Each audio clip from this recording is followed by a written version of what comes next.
नमस्कार साथियों, मैं आपका दोस्त मोटिवेशनल स्पीकर डॉक्टर उज्जवल पाटनी।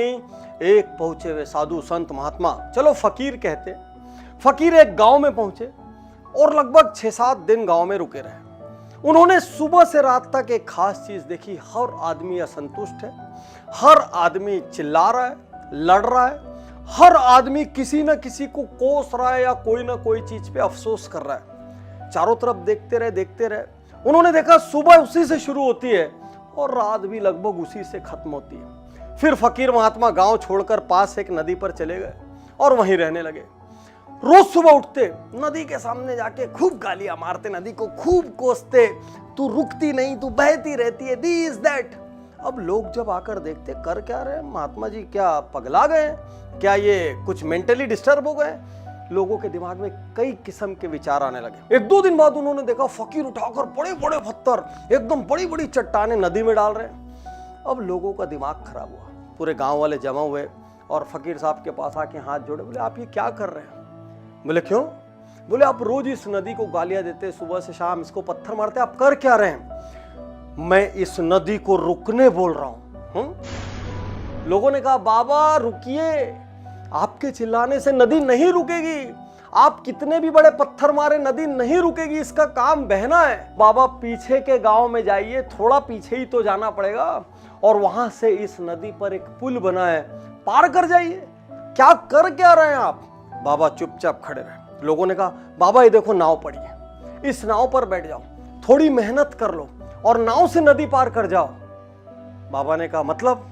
बाबा नदी नहीं रुकेगी, आपको नदी पार करने के रास्ते खुद बनाने पड़ेंगे, मेहनत करनी पड़ेगी। अब बाबा मंद मंद मुस्कुराने लगे और बाबा ने लोगों से कहा यही बात मैं तुमसे कहना चाहता हूं। जितने दिन मैं तुम्हारे गांव में रखा, हर आदमी लड़ाई कर रहा है, हर आदमी कोस रहा है, कोई प्रयास नहीं कर रहा है, कोई पीछे नहीं लौटना चाहता, कोई बदलना नहीं चाहता, कोई परिवर्तन नहीं करना चाहता, कोई एफर्ट नहीं डाल रहा है, सिर्फ सब कोस रहे हैं। तुम्हारे कोसने से क्या परिस्थितियां बदल जाएगी? तुम्हारे कोसने से क्या समस्याएं हट जाएगी? तुमको समस्याओं के ऊपर मेहनत करके पुल बनाना पड़ेगा।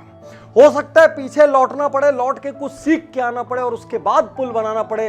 हो सकता है नाव लेके मेहनत करनी पड़े और नदी पार करना पड़े, लेकिन तुम मेहनत करने की बजाय कोस रहे हो। आज 26 जनवरी है, रिपब्लिक डे है। आजादी के लिए हम लोगों ने अपना खून नहीं बहाया। अभी हम झंडे फहराएंगे, सुबह सुबह कुर्ते पैजामे पहनेंगे, तैयार हो जाएंगे, एक दूसरे को बधाई देंगे, हजारों व्हाट्सएप डालेंगे और उसके बाद क्या करेंगे? फिर बैठ के कोसने लग जाएंगे। क्या देश के प्रति हमारी कोई जिम्मेदारी नहीं है? अरे छोड़ो देश को, लेकिन आज आप इतना तो कर सकते हो कि अपने जीवन की जिम्मेदारी लो। इतना तो कर सकते हो कि कुछ ऐसा करो कि आपके माता पिता को, आपके परिवार को, आपके समाज को, आपके शहर को आपके ऊपर गर्व हो। और नहीं तो बैठो और कभी सरकार को कोसो, कभी समाज को कोसो, कभी देश को कोसो, कभी दुनिया को कोसो, कोई नहीं मिले तो भगवान को कोसो। आज मैं आपसे कहना चाहता हूं, कोसने से किसी समस्या का हल नहीं निकलता। कोसते कोसते एक दिन मर जाओगे, पड़ोसी भी याद नहीं करेगा। कोसने की जगह पहले समस्या को स्वीकार करो और उस समस्या को हराने का रास्ता ढूंढो।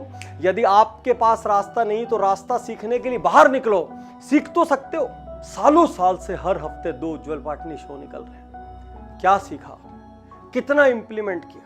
अरे डीप लर्निंग चाहिए, डीप स्ट्रेटजी चाहिए, तो अभी 7 मार्च को पर्सनल बिजनेस सक्सेस स्ट्रेटजीज का सुपर अफोर्डेबल प्रोग्राम होने वाला है। चलो वो भी नहीं अटेंड कर सकते तो कोई बुक पढ़ सकते हो, फ्री मोटिवेशनल वीडियोस से सीख सकते हो, अपने आसपास कोई रोल मॉडल होंगे उनसे सीख सकते हो।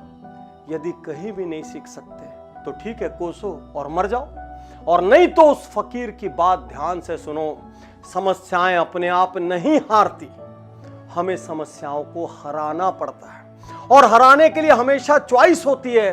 चुपचाप बैठो, समस्या को देखते रहो या एफर्ट लो और समस्या को हराओ। चुनाव आपका है, जिंदगी कैसे जीना है, डर डर के, सड़ सड़ के या लड़ लड़ के। मैं तैयार हूं, मैं तैयार